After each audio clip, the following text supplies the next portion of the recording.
ভারত প্রতিবন্ধকতা সৃষ্টি করলে অন্য দেশের সঙ্গে সমতার ভিত্তিতে ট্রান্সশিপমেন্ট খোঁজা হবে বলে জানিয়েছেন জাতীয় নাগরিক পার্টির উত্তরাঞ্চলের মুখ্য সমন্বয়ক সার্জিস আলম।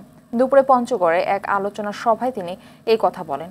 এ সময় তিনি আরো বলেন, কেউ যদি অযৌক্তিকভাবে সুবিধা বঞ্চিত করে দেশ হিসেবে বাংলাদেশ তার বিকল্প খুঁজে নেবে। বাংলাদেশ ভারত দুটি পাশাপাশি দেশ, কখনো এই দুটি দেশ মুখোমুখি দাঁড়িয়ে যাবে এটি প্রত্যাশা না বলেও মন্তব্য করেন সার্জিস।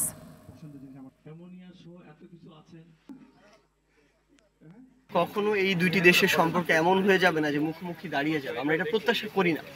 কিন্তু ভারতের কাজ, তারা বাংলাদেশকে কিভাবে ডিল করছে, কোন চোখে দেখছে, এই জিনিসগুলোই ভারতের সাথে বাংলাদেশের সম্পর্কগুলো নির্ধারণ করবে। ভারত রাজনৈতিক দল হিসেবে নয়, বরং ভারত একটা দেশ হিসেবে ফাংশন করবে এবং দেশ হিসেবে আরেক দেশের সাথে তার যে বাণিজ্যিক চুক্তিগুলো সেগুলো করবে এবং বজায় রাখবে।